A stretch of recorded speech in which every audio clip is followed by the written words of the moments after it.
mission, solving mysteries in the night. She's the shadows, finding answers, shining bright light. No one's left behind, in the darkness all alone. With a heart like a siren, she brings the lost ones home. Silent cries in the dark no longer have to be, for justice wheels keep turning, granny on the beat. Broken voices find their power, call out hope again. When these crime busters run, no victims left in vain. Bravery in her veins, truth she won't disguise. With a fire in her eyes, she's got nothing to deny. Granny fights for justice, never backs down from the call. For the voiceless and the missing, she'll stand tall.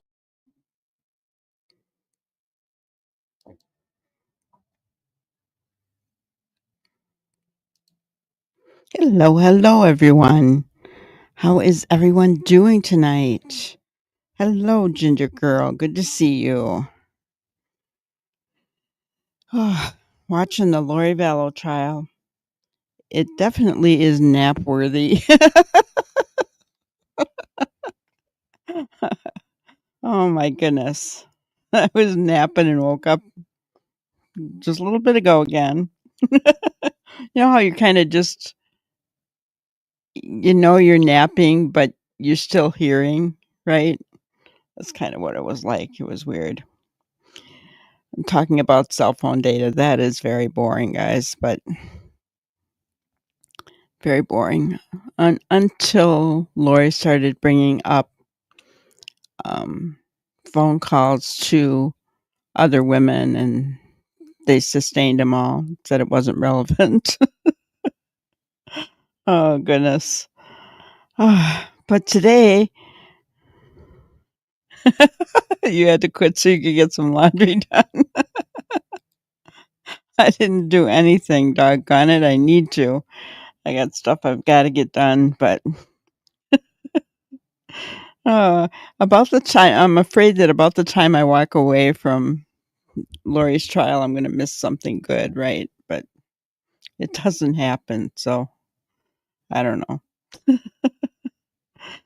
So, tonight we are going to talk about a big bust in Hendersonville, Tennessee, and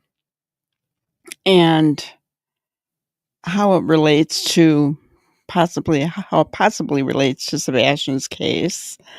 But before we get started, we're going to look at something At Night shared. So, and this was last night. It was about I put a notice on our community board about the bust of 9 people in the trafficking thing, and they put this out. It's coming. You can run, but you won't hide. Guys, see that all right? Okay. The first picture, of course, is a flyer of Sebastian, right? The next one is another billboard. This is a different one. It's not the one that he's been showing us. So this is somewhere different. Who took me? $447,000 reward, right? And then this is the one that we've been watching, Citizens Bank Park. This one, Still Laughing, and Was I in the Way? So remember that these are blip boards. So what does that mean? That means that they're run by computer, and you can decide how long you want them to run. The good news is that Hong put out that Blipboard is matching dollar for dollar for Sebastian's Blipboards, right? So they're matching. So for the money that at night and dogs spent, these blip boards of Sebastian are going to be seen double, which I think is awesome. And then they went into an undercover joint human trafficking operation in Sumner County has led to the arrest of 9 individuals. Okay. So, now, in my opinion, guys, my opinion only, okay, we see Sebastian's flyer, we see 3 blip boards. Right underneath it, we see the news about the joint human trafficking operation in Sumner County leading to the arrest of 9 individuals. In my opinion, not a coincidence. Does it mean Sebastian's involved? We don't know. But, it's a possibility because we've talked about trafficking, right? Whether it is essay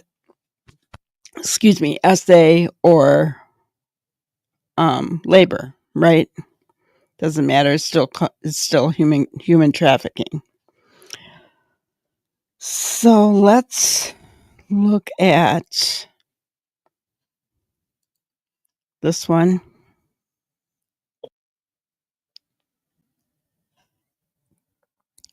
You guys see that all right?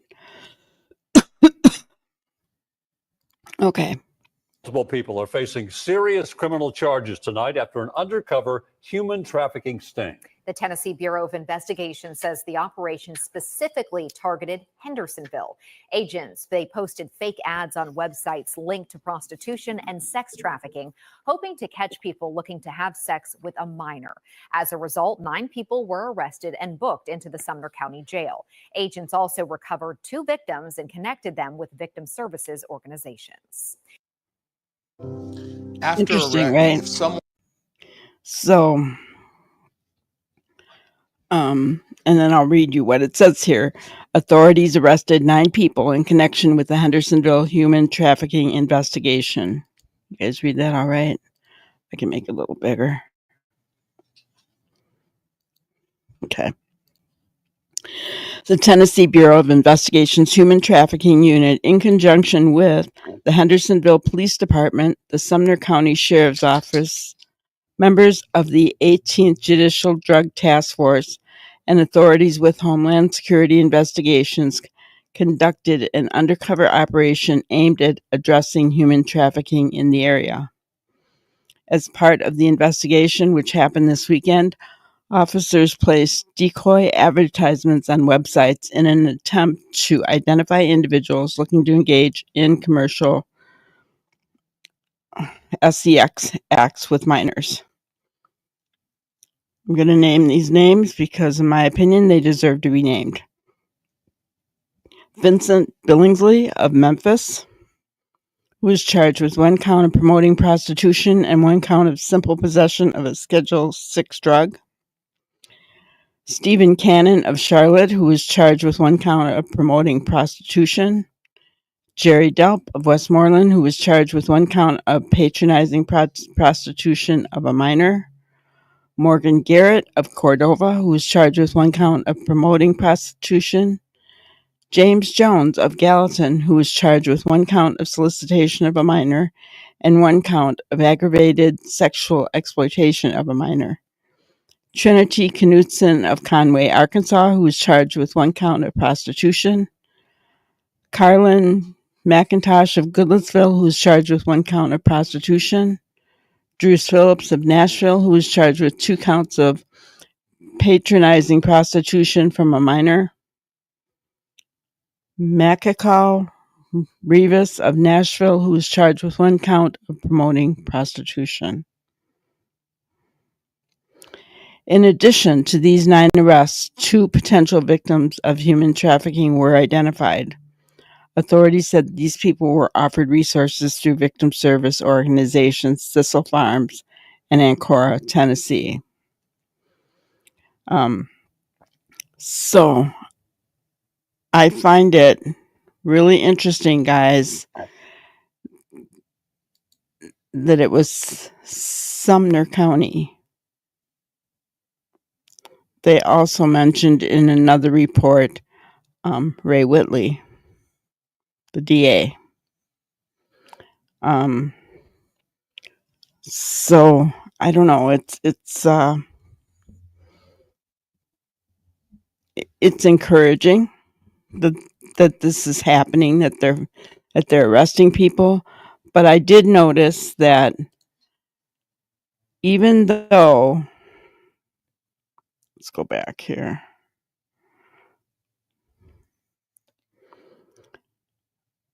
It was in connection with the Hendersonville human trafficking investigation. Hendersonville Police Department, Sumner County Sheriff's Office, Task Force, Homeland Security. These people were from Memphis, Charlotte, North Carolina, Cordova, Gallatin, pretty close, I guess. Goodlettsville is close. And 2 from Nashville. None of them were from Hendersonville directly.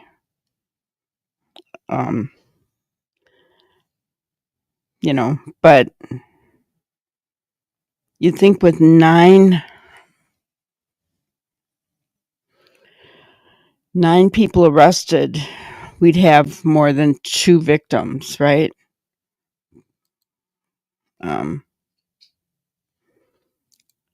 Yeah, me too. Well, and Hendersonville, right? Hendersonville Police Department. I was surprised about that as well, but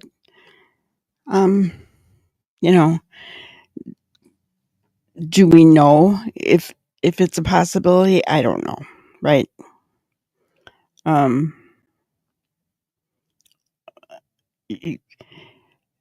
They did talk about this being simply sex acts with minors. So,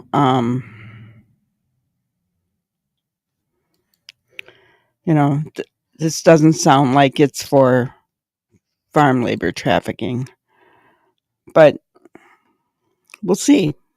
I don't know. We'll see. I've also noticed that there are, I'm sure this investigation is still going on. The fact that they were quick to report about it and saying that officers had been putting out decoy advertisements on websites. That might be a little bit tricky now. Are they gonna catch on? And I don't know, right?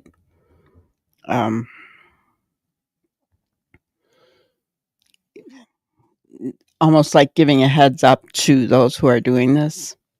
I don't know. But I, for one, don't believe that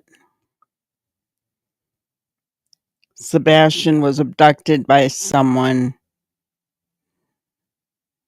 for this. If he is in a place like this, I think he was handed over or sold. But I don't think he was abducted for this. Jonathan Huang, I don't know, right? I don't know. His parents tend to believe that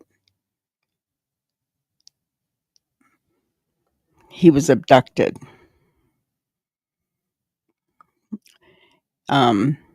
It's too bad that the victims' names don't come out, right? But they're minors, so they can't. We're just not going to know what's going on, right? As far as that. It's good to know, though, that 2 were found, and we can only hope for more. And I think if either of those 2 was Sebastian, we would have heard by now. So, guys, don't think that I'm saying it could be Sebastian. I'm not saying that. It is just very strange that Hendersonville PD, Sumner County, District Attorney Ray Whitley are all in on this. I don't know. It, I don't know. Makes me wonder. Is it a promotion to look good? To not look soft on crime? I mean, I don't know, but I find it interesting. I'm also been hearing about how the blip boards aren't real. And if they're real, there's a sinister motive to them. Yeah, all kinds of fun stuff put out there. So we were expecting it. I knew something was going to come out about the blip boards, right? Never mind that Sebastian's face is being seen all over the country.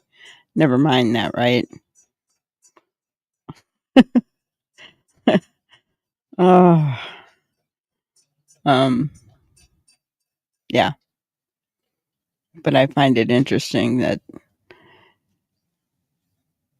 we see all of the blip boards, and yes, is there a message? Yes, but is there a message trying to be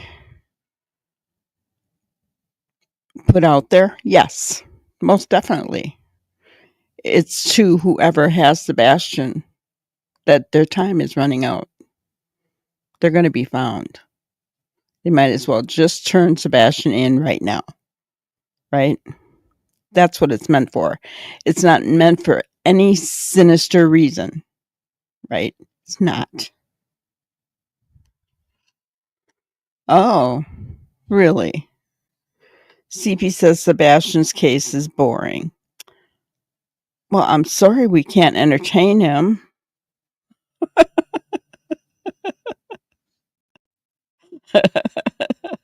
I mean, what kind of entertainment is he looking for? Oh, man. I can make all kinds of jokes about that one. Oh, Sebastian's case is boring.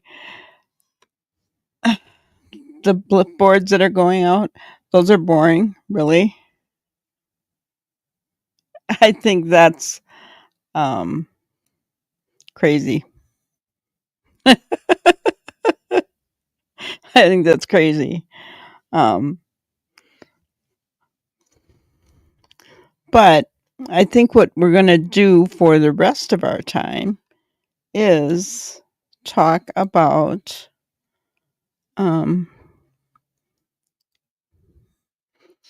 Deception Detective. He did put out another video. It's about 15 minutes long, and we're going to go over that for the rest of the night. So it's going over Katie's. Actually, it's Chris and Katie's one-year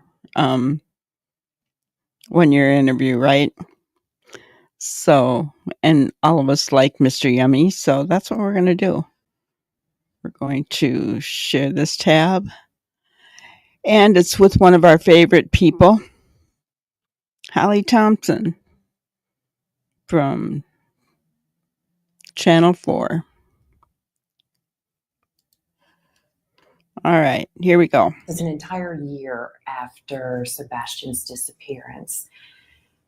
There's no really strong lead. There's no sighting yet. So tell me what you're feeling now. Here we are 1 year later.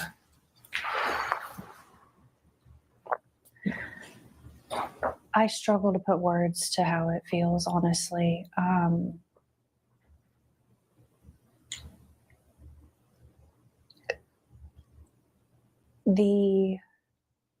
That's Chris and Katie Proudfoot, and I think they know what happened to their missing son, Sebastian Rogers. So in today's video, let's watch their most recent interview and count all the red flags. I'm just...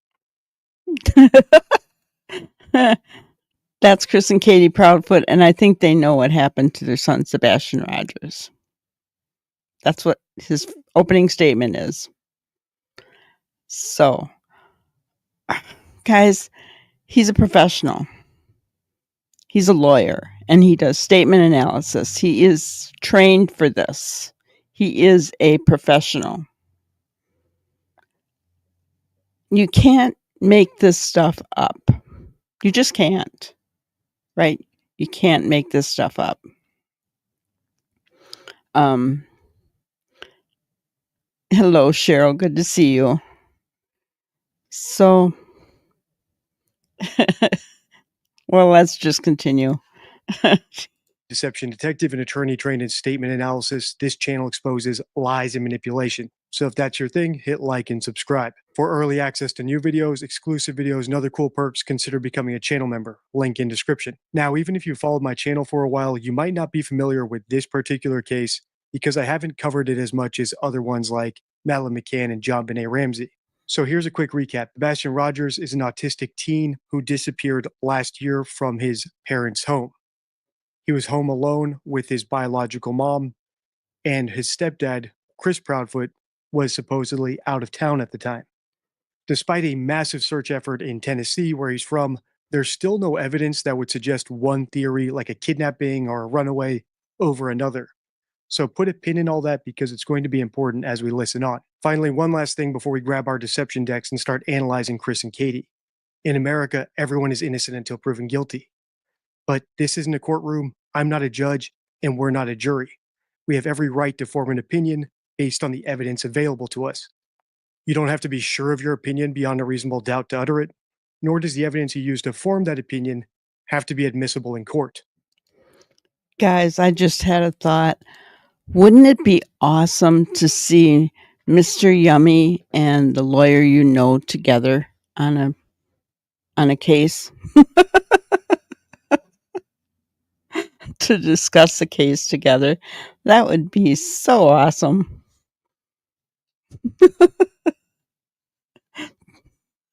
Tell me what you think.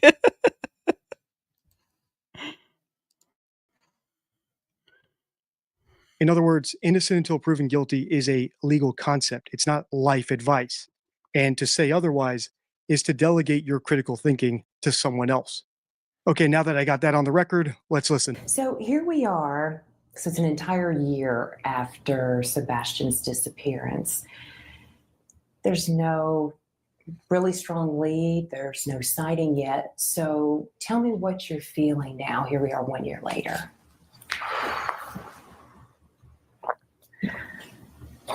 I struggle to put words to how it feels, honestly.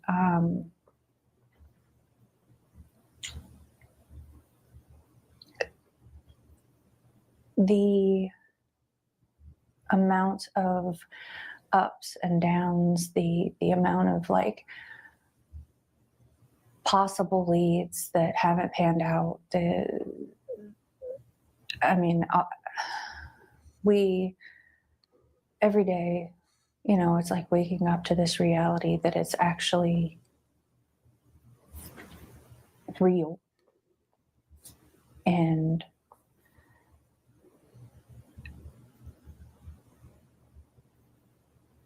Sebastian should be home with us.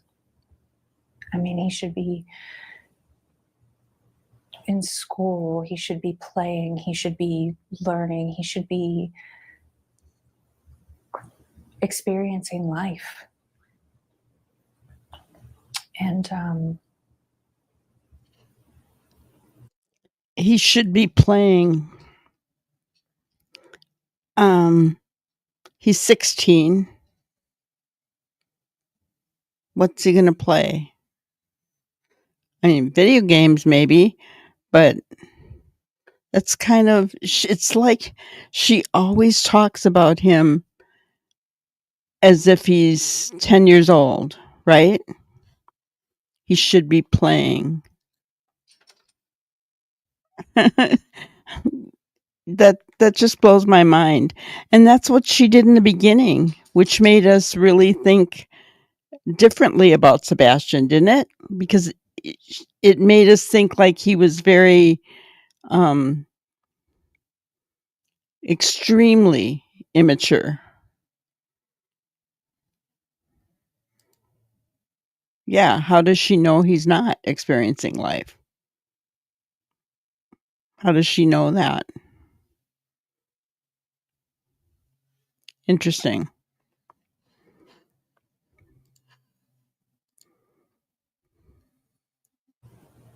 Until we can find him and until we can bring him home, we're going to keep doing everything we can to make sure that people don't forget about him. We're going to keep making sure that we spread awareness for him, and we're going to keep searching, and we're definitely going to keep praying.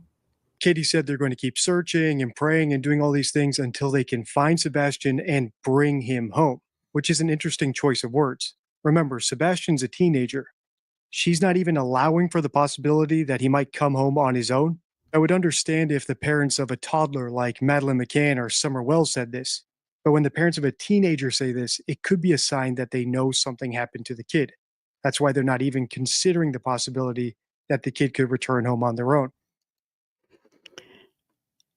Okay, so I do somewhat disagree with Mr. Yummy here, right? The reason I disagree with him is because it's not, I mean, look at, you have Jonathan Huang, who cannot, he didn't even know his address or his own phone number. So the odds of Sebastian finding Sebastian or even Jonathan, and Jonathan was 21, is 21, to find their way home is probably pretty slim if they were taken somewhere. I do agree with them that they probably know he can't make it home on his own.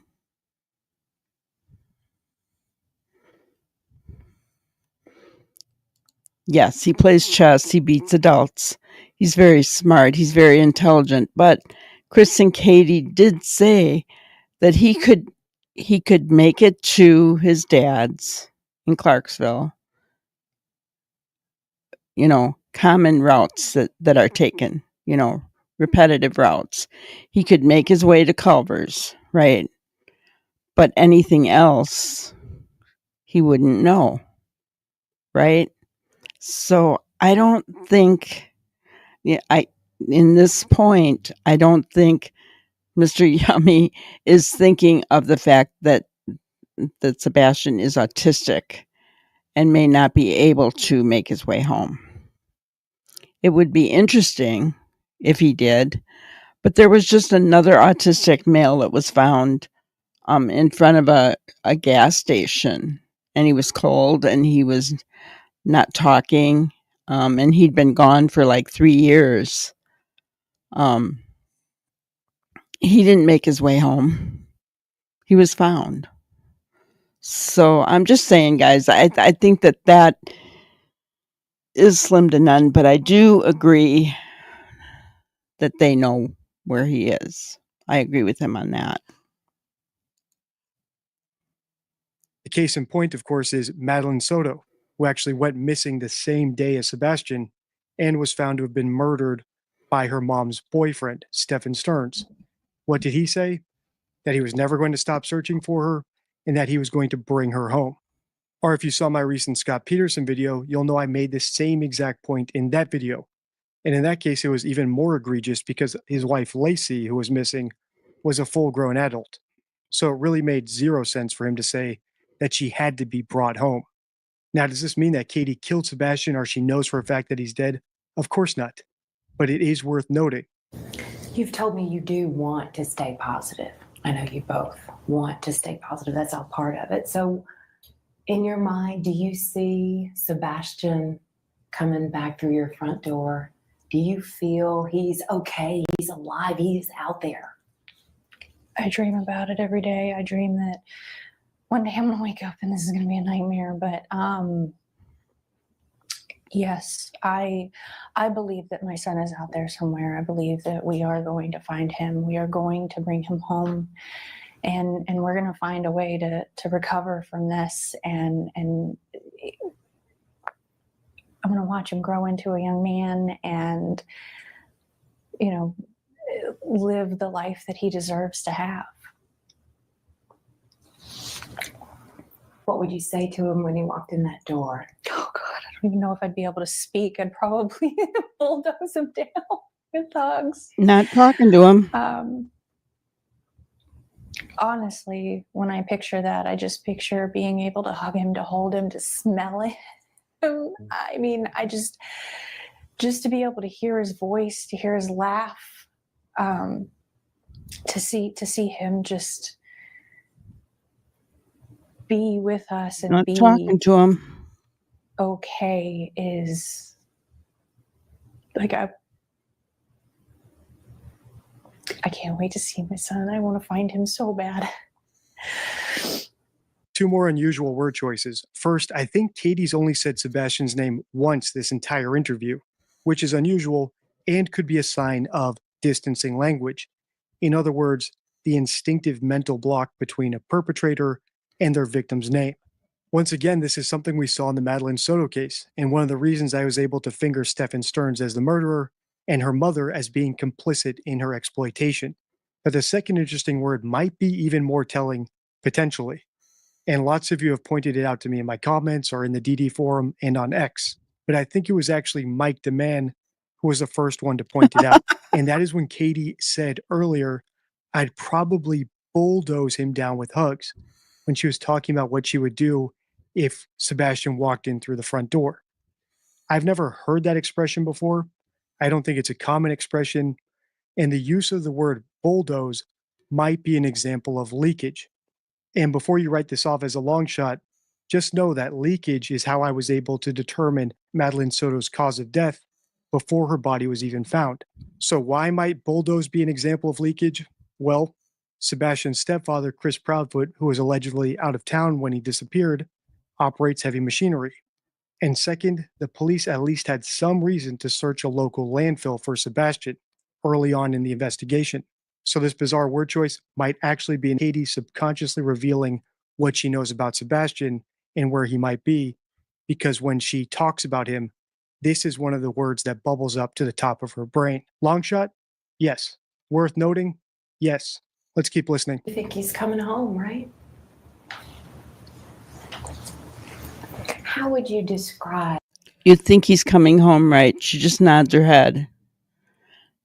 Now, what Holly asked her before, and I'm surprised that Mr. Yummy didn't pick up on it, was, what would you say to Sebastian right now if he could hear you? And she gave all those things about being able to smell him and being able. She wasn't talking to Sebastian. She wasn't talking to him. Hello, Poppy Love. Good to see you. So, and that was one of he had 7 points, wasn't it?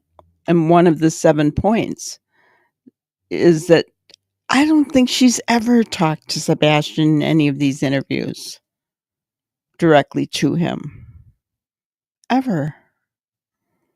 And you think he's coming home. Nods her head. Doesn't say yes. Oh, yes. Oh my God, I'd hope so. Right? That'd be probably what I'd say.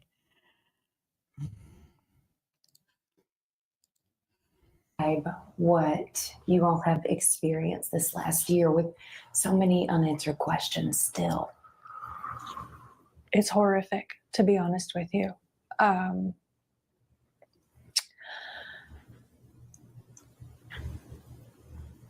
don't know how to describe what it feels like to watch the news, to go hang flyers in every store, every business, every place that you go to, and still find that some people don't even know about it. To hear that there might be a lead, and then just to sit there and have to wait and find out that it's not him yet. And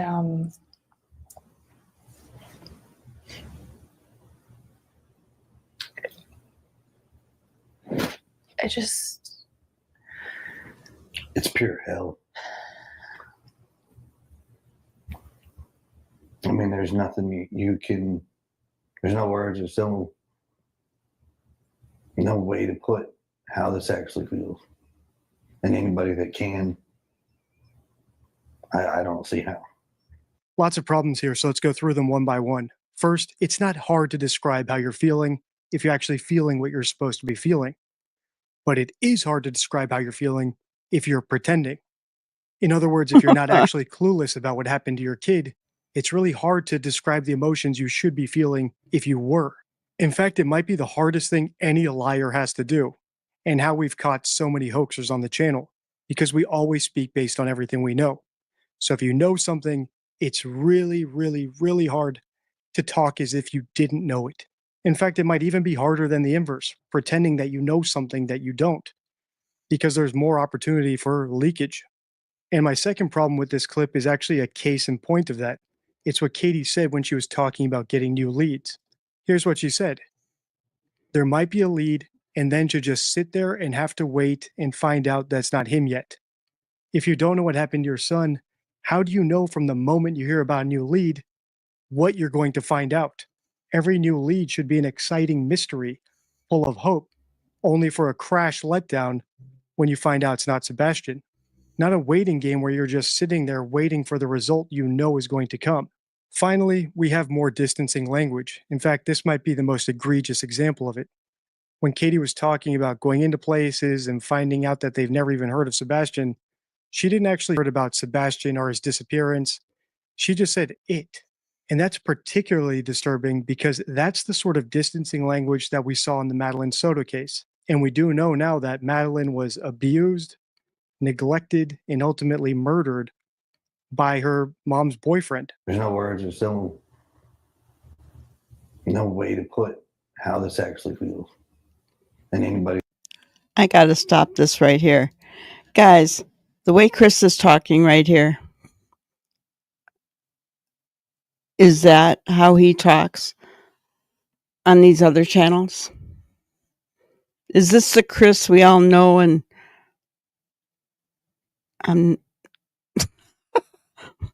that we all know and love to hate? Sorry. I cannot say, is this the Chris we all know and love, right? Because it's just not true. Is this how Chris talks when he's on those other channels? Tell me what you guys are quiet tonight.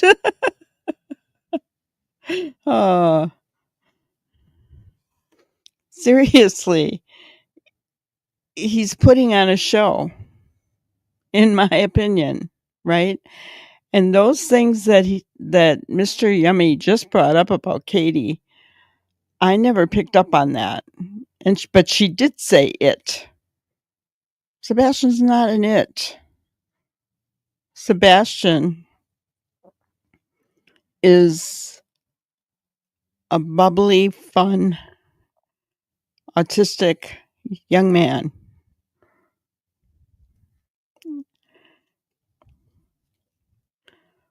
He's it.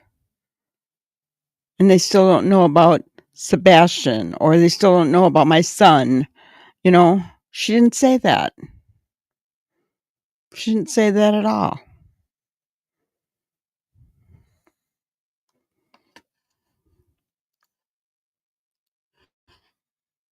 That can, I don't see how. I mean, it's day-to-day life changes and you're stuck. It's almost like it feels like it's a Groundhog Day thing where it's the same thing over and over. You wait and you hope a phone call may come in, you may get something, you may get a lead. Turns out to be nothing. That's how it feels. Yeah, and wasn't he the one that said Sebastian will never be found? So this doesn't surprise him, right?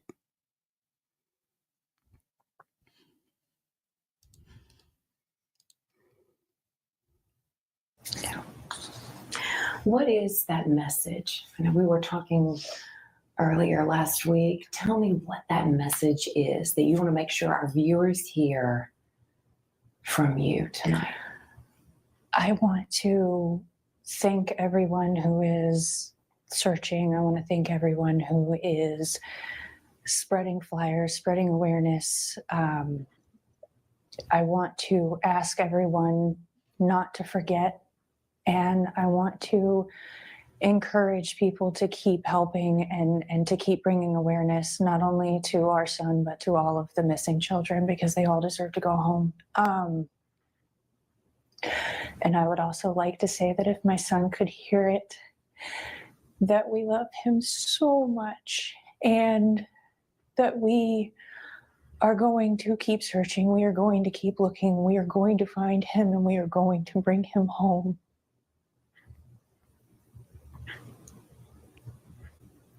Come on, Mr. Yummy, tell us what you think. Describe your hope right now. If you saw my last video in this series, you'll know that I think Katie has been watching my videos and tailoring what she says in her interviews to match what I say an innocent person should say in interviews if they actually don't know where their kid is.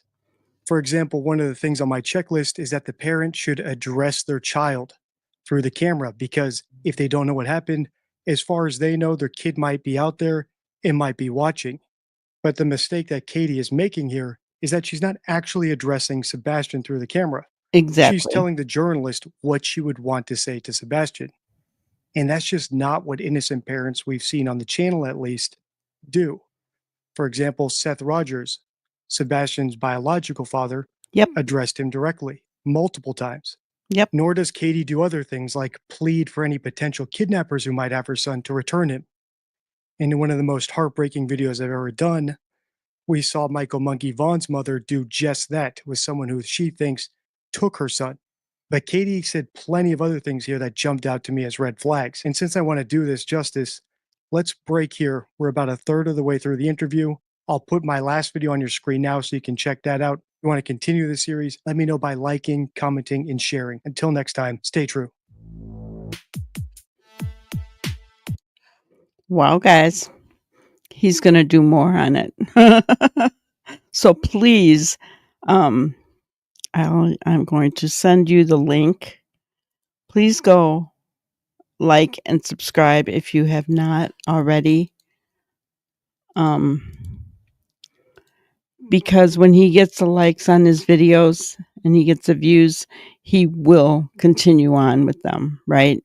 Now, he said they're about a third of the way through, so he's going to do more. He's going to finish this out. And I don't know about you, but I really want to hear what he's got to say about her. And I agree with him completely, 100%, when he said she's not actually directly talking to Sebastian. Oh, and if Sebastian can listen to this, I would tell him. No, tell him. Sebastian, I miss you. I love you. We all love you. We're searching for you. We want you to come home.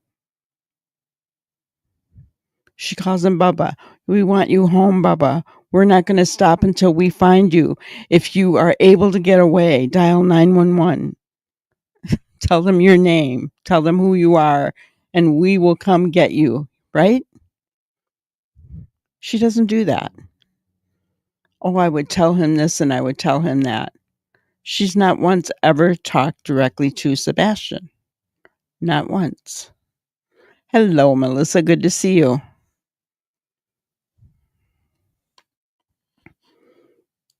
That's a good point, Cheryl. She said, I just don't believe her. You can't feel anything when she speaks. That's exactly true. But yet when we listen to Seth, we get all kinds of feelings, don't we? In fact, most of us cry right along with Seth, don't we? Katie and her fake tears. I have never once cried with her, ever, because it's fake. It's not real. And Mr. Chris, I know he didn't talk much in this. He's putting on a show. You know, a sad, sad stepdad, right? He's putting on a show because that is not who he is. That's not how he talks. He doesn't care.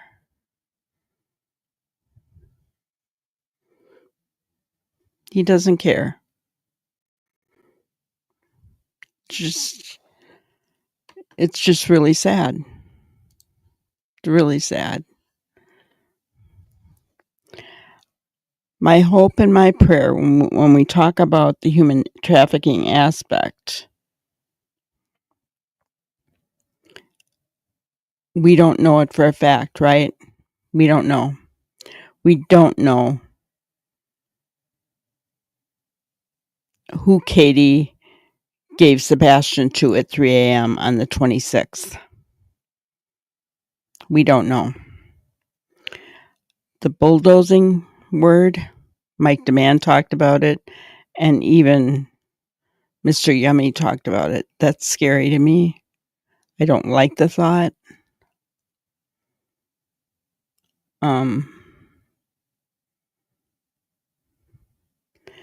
Even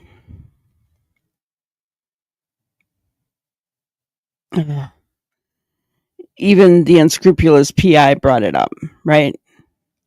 About getting radar scans, laser scans of that construction area, because we all know there were bulldozers over there. Did that PI know something we don't know, guys? I mean, I don't know. I don't even like to go there, honestly. I really don't.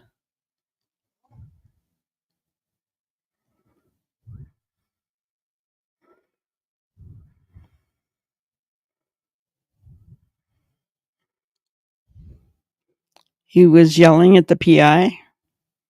I didn't know that.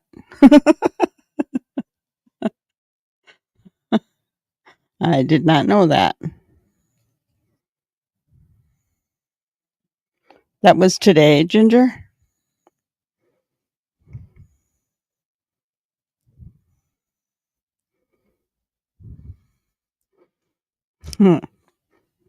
Probably on a channel that I will not show here, I'm assuming.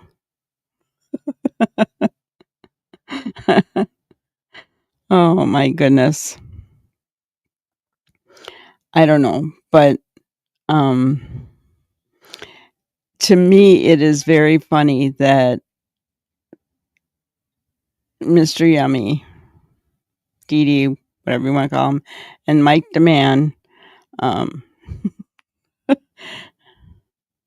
are quoting each other. Because I've heard Mike DeMann quote, Dee Dee as well. So,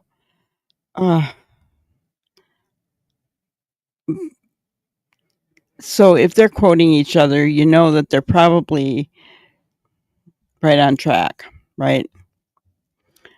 And I have not. Oh, today it was on an obstacle live. Gotcha. Okay.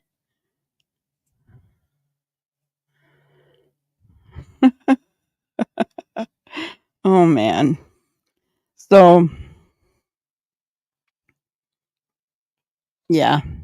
Of course, today I'm not going to show that.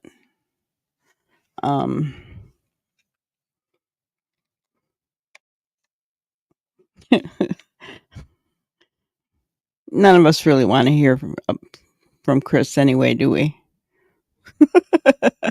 Especially Chris yelling. It's too triggering for most of us. We can't handle it. So we're just not going to do that.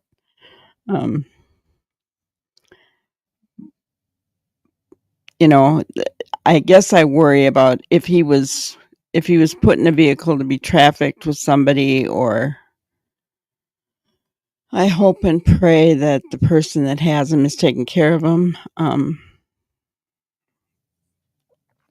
There's no proof that he was bulldozed, guys, right? I mean, there is none except for her using that word, which I have to admit, I've never heard that before.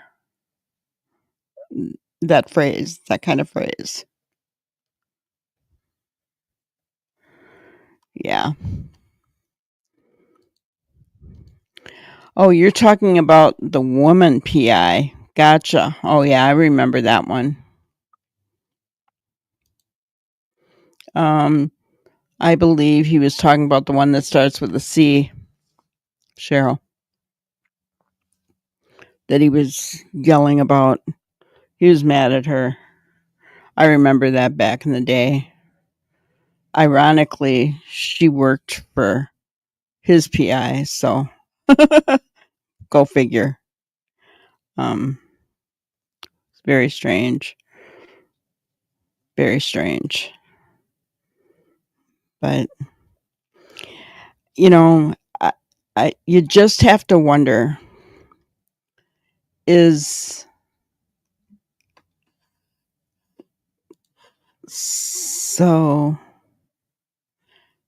this right here?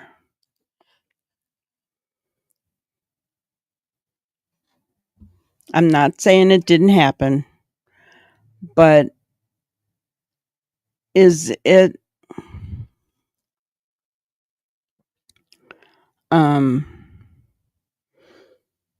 just kind of done to make them look good, to build them up, like they know what they're doing?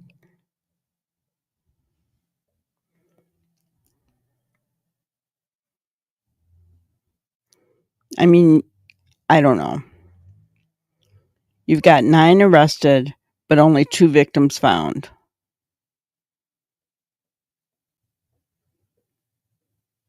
Why? Why are only 2 victims found out of the 9 arrested, guys?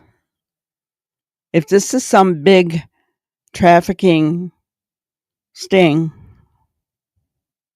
why do we only have 2 victims? I mean, these are questions we have to ask, right? And don't get me wrong, I'm not going after any of the law enforcement. I'm just wondering what's behind it. I don't know.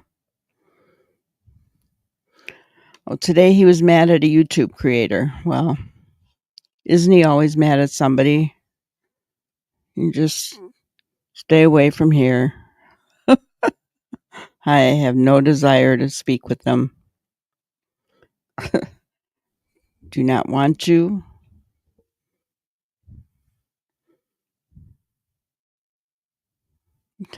You know, and that's one thing I think you guys have figured out. I'm not going to go chasing after the parents of a missing child. I'm just not going to do it. To me, these ads I run to lure the predators isn't only catching the small fish. I agree with you. They're catching the small fish, but it's also to make themselves look good. And I'm going to tell you why. Let me go here.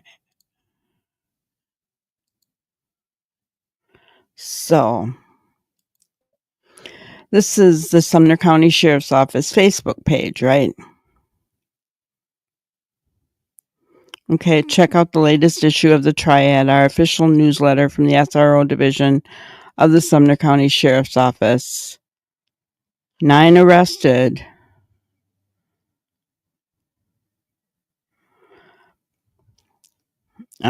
Talking about people helping out there. Congratulating Detective Herrera.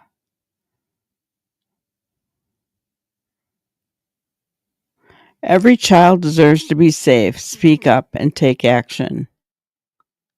Oh, goodness. And that was done by this guy. They shared it.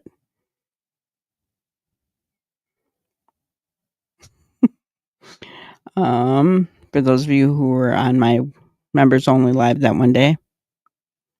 Oh, and then look at this. Now tell me if you think that these guys are serious about what they do. Only today, April 1st special. Have a warrant? Good news. For one day only, you can stop by the sheriff's office and there's a slight chance it might be dismissed. No promises, no guarantees. Offer expires at midnight. Some restrictions may apply. April Fool. I mean, seriously, guys. They're always congratulating people, showing what they can do. Wanted Wednesday. Look at this. Sumner County. Aggravated DV. Strangulation. Getting more officers. But there were other ones that in custody. Everything in custody. Right? Look at how they're prioritizing their training in schools. It just doesn't end, right? I don't know. I have to get off of that because that makes me mad, but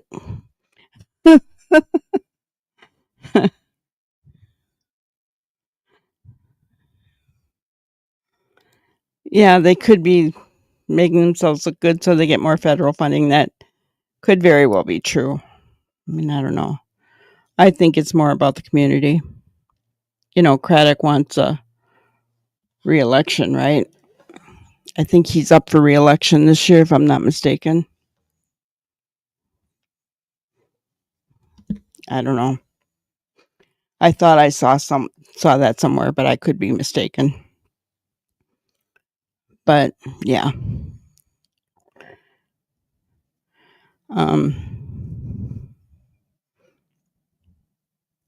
It just is what it is, I guess, and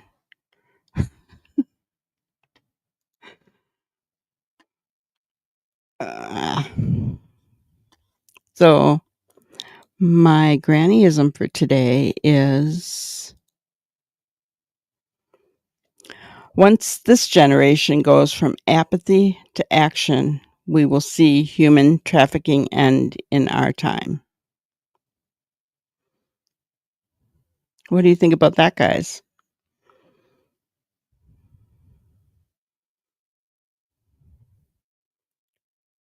From apathy to action. I found that interesting. I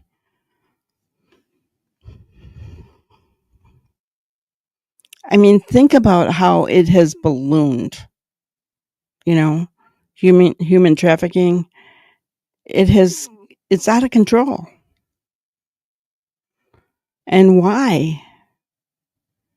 Is it because of the money? Money talks. Officials are paid off. Paid to look the other way. Is that what's going on? Our kids are not being protected. That's my opinion. When we are not paying attention to what's happening to our children in our communities,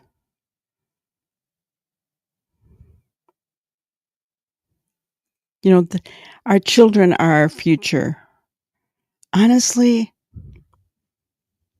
I'm glad my children are grown.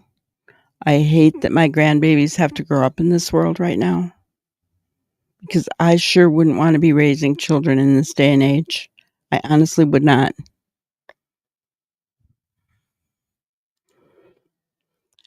There seems to be a lot more attention to it, but it does need more action. Yeah. Yeah, and I think the problem, Melissa, is that because of the payoffs that are going on, dirty politicians and, dare I say, law enforcement in some areas, that kind of thing, to look the other way, right? All you need is one person in every area that will look the other way and make sure that things go the way you want it to go, right? I mean,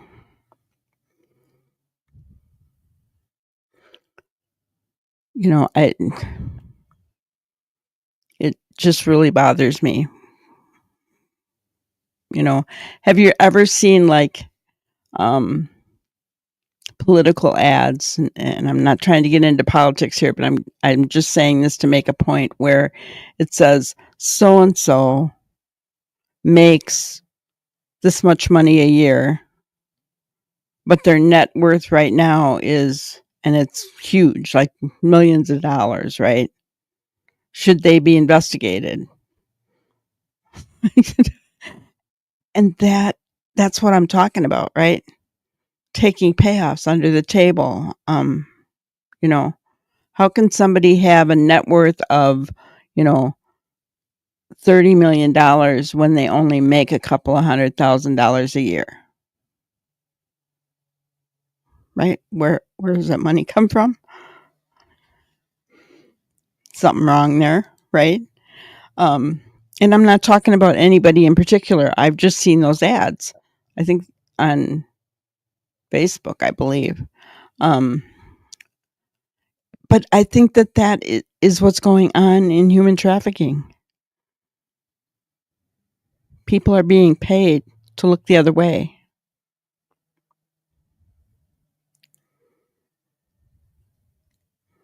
Or even to help, right? It just, I don't know. It's just a scary thought if you think about it. Scary thought. But, kind of a dark topic today with the human trafficking. Don't get me wrong. I'm glad 9 people were arrested, right? We only got 2 victims. We need the bigger rings. Come on. That's just small fish, like Ginger said. A drop in a bucket. Right? And by putting this out there, like I said, they put what they did out there. They put out, what did it say? Officers placed decoy advertisements on websites. You think these people aren't talking? Or that the people with them or whatever haven't figured it out? Why would they put that out there? Why would they put things like that out there when they cannot tell us any of the evidence in Sebastian's case? Do you see what I'm saying? And don't get me wrong, I'm not saying they should give us the evidence in Sebastian's case. I'm just saying, I think, especially in these big operations like that, there are things that should be kept close to the vest. No, they just blurt it all out there for everybody to see. So what was the point?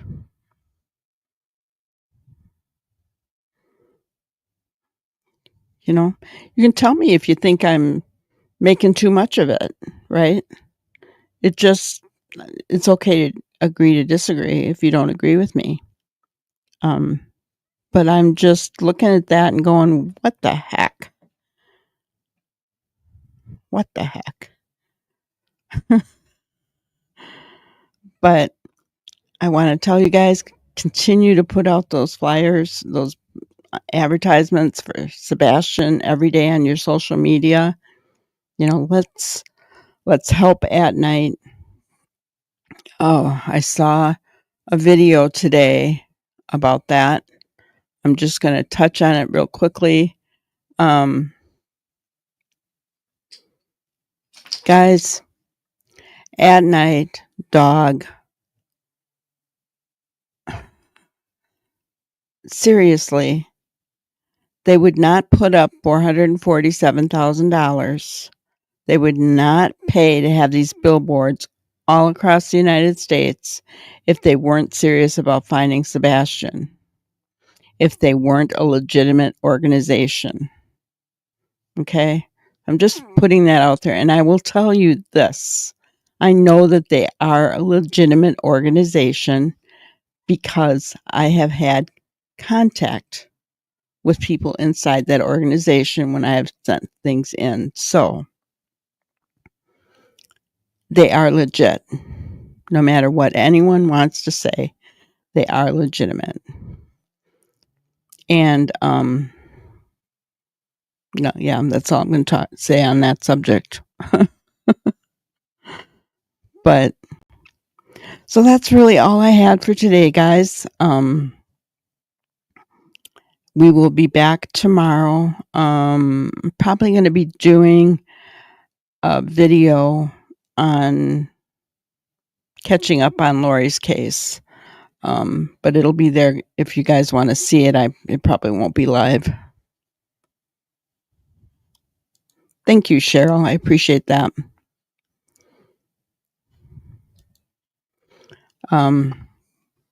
So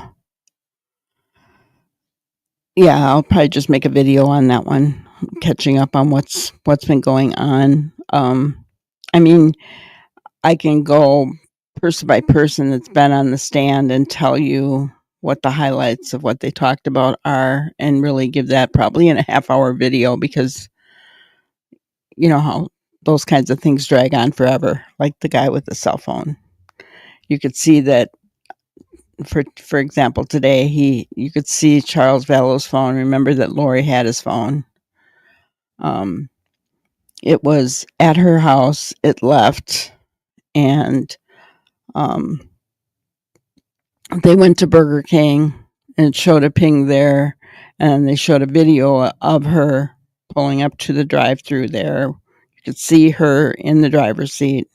You could see someone in the passenger seat, but you couldn't tell who it was. And then it went to Walgreens. It pinged there. Then you could see her walk into Walgreens, and then you could see her at the checkout counter buying flip-flops.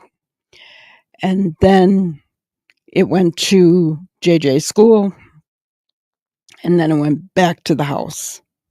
So, you know, obviously his route is exactly what they thought it was. But it took at least an hour to get through that. Oh, I'm so glad I'm not on the jury.